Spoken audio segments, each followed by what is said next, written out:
आज जो है हम लोग बात करेंगे अबाउट सरफेस टेंशन। इसकी थोड़ी सी थ्योरी भी देखेंगे और कहाँ कहाँ पे सवाल बन सकता है उसके बारे में भी हम लोग बात करेंगे। तो सरफेस टेंशन की बात शुरू करते हैं। तो यहाँ पे कहा जाएगा कि अगर हमारे पास कोई एक कंटेनर है, कंटेनर में भरा हुआ कोई लिक्विड है, लिक्विड में बहुत सारे मॉलिक्यूल्स, और उन मॉलिक्यूल्स में से एक ऐसा मॉलिक्यूल कंसीडर कीजिए जो बीच में है, वेल इनसाइड द लिक्विड है।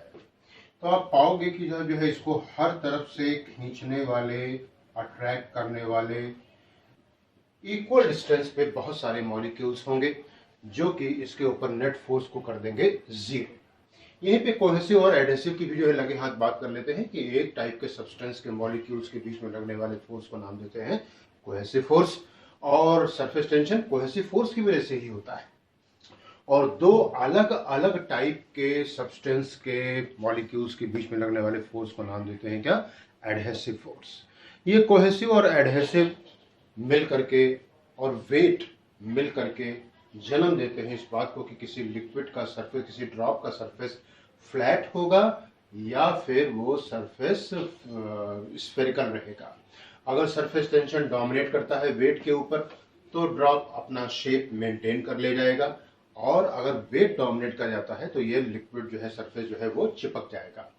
अच्छा, सरफेस टेंशन की वजह से ही सरफेस टेंशन ज्यादा होने का मतलब हो जाता है कि ये हैवी लिक्विड हो गया, अगर ये कम होता है तो ये लाइट लिक्विड हो गया। सरफेस टेंशन टेम्परेचर के बढ़ने से घटता है वाटर का, और सरफेस टेंशन ही कॉज करता है कि वॉशिंग किसी जगह पे आसान होगी या कठिन होगी।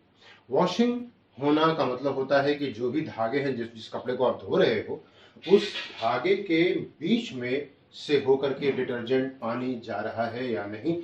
अगर जा रहा है, जा पा रहा है, तो यहाँ पे वॉशिंग आसान है, अदरवाइज ये कठिन है। लौट के आते हैं यहाँ पे जो कोहेसिव और एडहेसिव की बात कर रहे थे। यहाँ पे सरफेस के ऊपर ये एक मॉलिक्यूल है, बिल्कुल लेयर पे, टॉप लेयर पे। यहाँ पे लगने वाला नीचे की तरफ को फोर्स हो गया कोहेसिव, एयर के लिए फोर्स हो गया एडहेसिव, एयर और लिक्विड के बीच में। और यहाँ पे ऑब्वियस है कि ये वाला फोर्स डोमिनेट करेगा तो ये लिक्विड सरफेस, ये मॉलिक्यूल सरफेस को नीचे को खींच लाएगा। तो सरफेस टेंशन की एक बहुत शानदार डेफिनेशन निकलती है कि किसी भी लिक्विड की वो प्रॉपर्टी जिसकी वजह से वो लिक्विड कोशिश करता है एक्वायर करने की minimum surface area is called as surface tension. वैसे इसकी मैथमेटिकल डेफिनेशन है force per unit length on an imaginary line of drawn on the surface of liquid. एक चीज होती है फिल्म, फिल्म का मामला ये हो गया, ऐसे ये यहाँ पे इस तरीके से मॉलिक्यूल फंस जाता है, डबल लेयर होता है। जब भी डबल लेयर की बात आएगी तो T बराबर F/2L हो जाएगा। ये बात हो गई यहाँ पे। और अगली बात जो है यहाँ पे सवाल पूछा जाता है कि कोई निडल जो है वो जो है डूब जाती है और पानी जो है वो जो शिप है वो तैरता रहता है। कहेंगे निडल को भी जो है तैराया जा सकता है, लेकिन शर्त है कि उसका सरफेस टेंशन जो है उसको बढ़ाया जाए। तो इसीलिए निडल को ब्लॉटिंग पेपर के ऊपर रख करके अगर लिक्विड सरफेस पे छोड़ते हैं तो ब्लॉटिंग पेपर जो है वो लिक्विड को अपने अंदर सोख करके नीचे चला जाता है और निडल जो है वो तैरती रहती है। ये बात हुई हमारे पास, सरफेस टेंशन की बात हो गई। अब यहाँ पे बात करेंगे कि सरफेस टेंशन जो है वो डिटर्जेंट भी कम करता है, इसीलिए वॉशिंग उससे आसान हो जाती है। अगली बात आएगी यहाँ पे सरफेस एनर्जी के बारे में। सरफेस एनर्जी के बारे में कहा जाएगा किसी लिक्विड सरफेस का एरिया हमें कम या ज्यादा करने के लिए जितना वर्क परफॉर्म करना पड़ता है, that is stores in form of energy which is called as surface energy. और यहाँ पे ऐसे कहा जाएगा कि ये हमारे पास कोई एक कंटेनर है, इसमें ये एक सरफेस हो गया, ये ऐसे जा रहा है, ऐसे जा रहा है, ये डेल्टा x हो गया, ये L हो गया, हमने फोर्स F लगा के खींचा against this surface tension F। तो T बराबर F/L है तो F बराबर T इंटू L हो जाएगा। W बराबर हो जाएगा F इंटू डेल्टा x, तो ये T into L into delta x।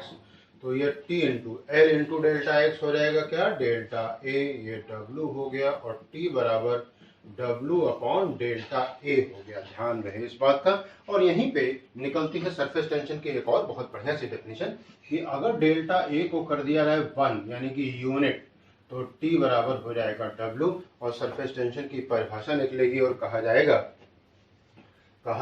कि अगर किसी लिक्विड सरफेस के सरफेस एरिया में यूनिट चेंज हम करते हैं, चाहे बढ़ाते हैं चाहे घटाते हैं, तो जितना भी वर्क करना पड़ेगा will be store in form of energy and will be name as surface energy. ध्यान रहे बात को। और अब यहाँ पे बात करेंगे आप जो है एंगल ऑफ कांटेक्ट की भी बात कर लीजिए कि अगर हमारे पास कोई एक सरफेस है, कोई लिक्विड सरफेस है और उसमें हमने कोई एक सॉलिड रॉड को इमर्ज कराया हुआ है, सॉलिड रॉड को इमर्ज कराया हुआ है लाइक दिस, तो ये सरफेस जो है कॉनकेव भी हो सकता है, कॉन्वेक्स भी हो सकता है, प्लेन भी हो सकता है।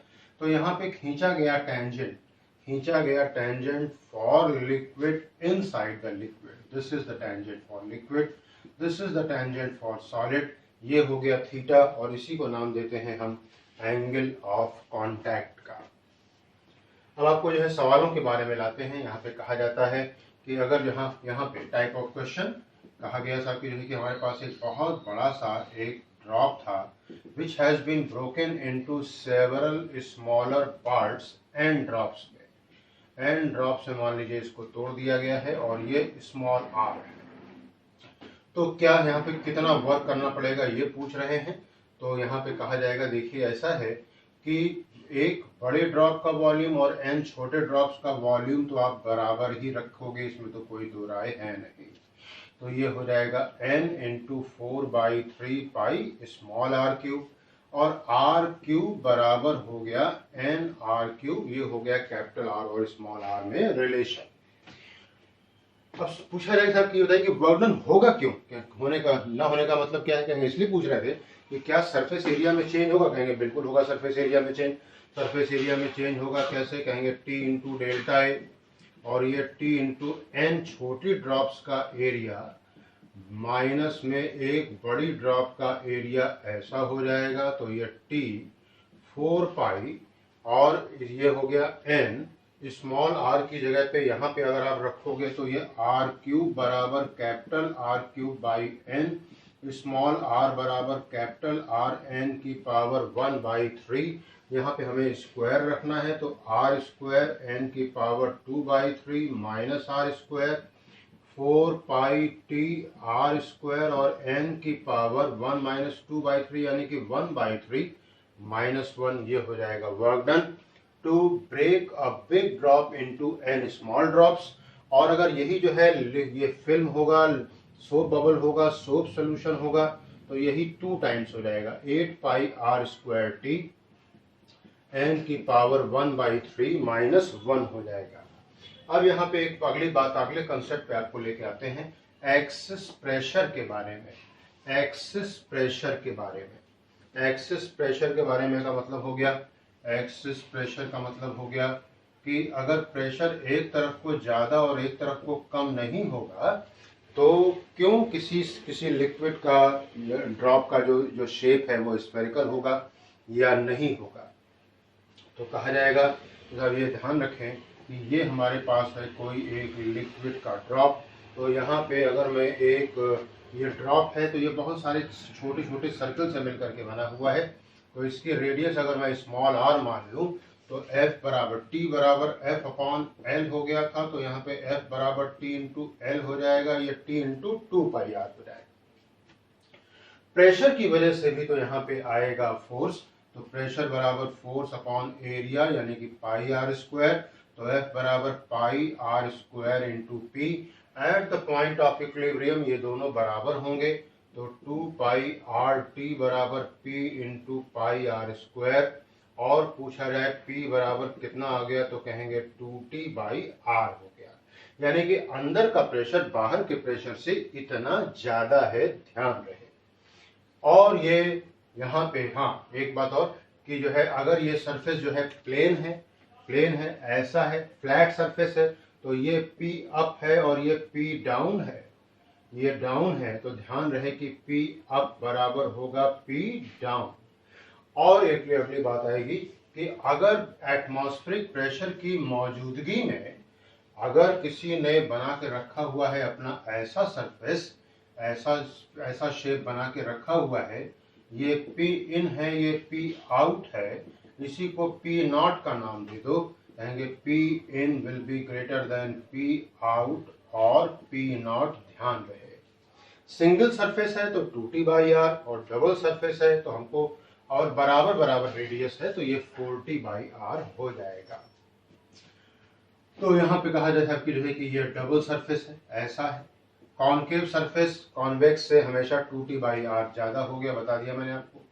ये R1 हो गया, ये R2 हो गया, ये P हो गया, ये P डैश हो गया, ये PO हो गया, तो P minus P dash S1 surface S2 S surface for S1 हो जाएगा P माइनस P डैश बराबर 2T/R1। फॉर S2 सरफेस हो जाएगा P dash minus P not बराबर 2T/R2। ये कट जाएगा और P माइनस P नॉट बराबर हो जाएगा 2T 1/R1 प्लस 1/R2। और यहाँ पे ध्यान रहे ये एक्सिस प्रेशर है, प्रेशर का डिफरेंस है, तो ये जो डेल्टा P है बराबर हो जाएगा 4T/R अगर R1 बराबर R2 बराबर R हो जाए तो। ध्यान रहे इस बात का। अब सवाल यहाँ पे और अगले सवाल पे आप बुलाते हैं, वो ये है कि दो लिक्विड ड्रॉप्स हैं, ऐसी है, ऐसी है, इसकी रेडियस R है, इसकी रेडियस 3R है, इसकी रेडियस 3R है। या आप यूं भी कह सकते हो कि यहाँ पे ये कम है तो यहाँ पे प्रेशर की वैल्यू ज्यादा हो जाएगी। मैं यहाँ पे दूसरे सवाल को दूसरी तरीके से प्रेजेंट कर रहा हूँ कि यहाँ पे 1.03 P नॉट है और यहाँ पे 1.01 P नॉट है, यानी कि यहाँ पे जो प्रेशर का जो रेशियो आ रहा है वो आ रहा है क्या, ये ध्यान रहे ये P नॉट है, ये P नॉट है, तो यहाँ पे ये एक्सिस प्रेशर है, तो प्रेशर है कितना, कहेंगे प्रेशर है 0.03 P नॉट अपॉन में 0.01 P नॉट। अगर मैं इसका रेडियस R1 मानूं, इसका R2 मानूं, तो P बराबर 2T/R हो जाएगा, ये R1 और ये R2 हो जाएगा, तो R1 अपॉन R2 बराबर 1/3। हमसे सवाल यही पूछा गया था कि अगर दो ड्रॉप हैं और दोनों ड्रॉप में एक्सिस प्रेशर इतना है, तो आप मुझे बताएं कि क्या रेशियो होगा रेडियस का, क्या रेशियो होगा सरफेस एरिया का, क्या रेशियो होगा सरकमफेरेंस का, क्या रेशियो होगा इन ड्रॉप्स के वॉल्यूम्स का। तो C1/C2 बराबर 2πR1/2πR2, तो ये R1/R2, तो ये 1/3 हो जाएगा। A1/A2 बराबर R1² यानी कि ये 1/9 हो जाएगा। वॉल्यूम 1/वॉल्यूम 2 हो जाएगा R1³ यानी कि 1/27 हो जाएगा। ये हो गया क्या चीज कहेंगे, ये हो गया वॉल्यूम का रेशियो। अब अगले सवाल यहाँ पे फिर से आ रहा है और वो ये है कि बबल्स जो है आपस में कोलैप्स कर रहे हैं आइसोथर्मली, बबल्स कोलैप्स कर रहे हैं, बबल्स और कोलैप्सिंग।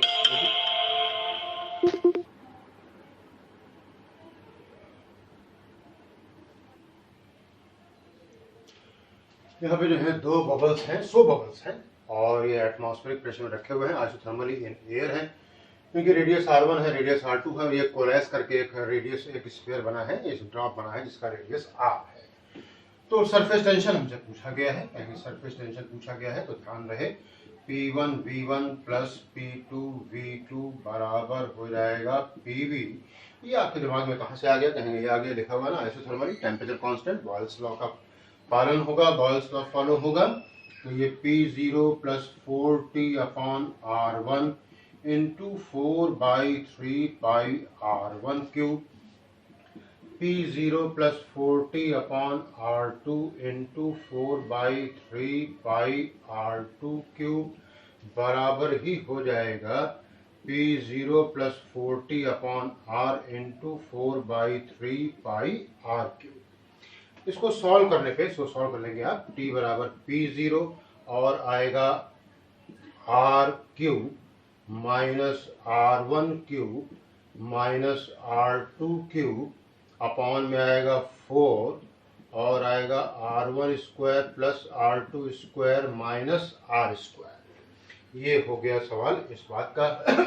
अब आपको जो है इसी में सवाल आपको और बताएं कि अगर यही बबल्स जो है कोलैस कर रहे हैं आइसोथर्मली बट इन वैक्यूम, तो वैक्यूम में अगर ये कोलैस करेंगे ना तो ये जो P0 वाला फैक्टर था ये खत्म हो जाएगा। ये नया सवाल आ गया।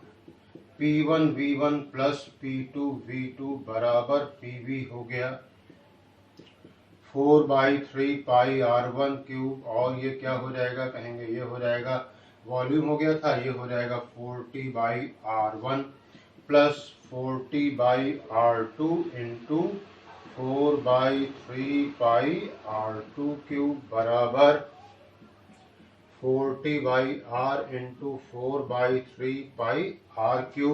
देख सकते हो यहाँ पे R1², यहाँ पे R2², यहाँ पे R², R बराबर अंडर रूट में R1² प्लस R2²। ये सवाल बना हमारा इस तरीके का। एक सवाल इसमें हम आपको और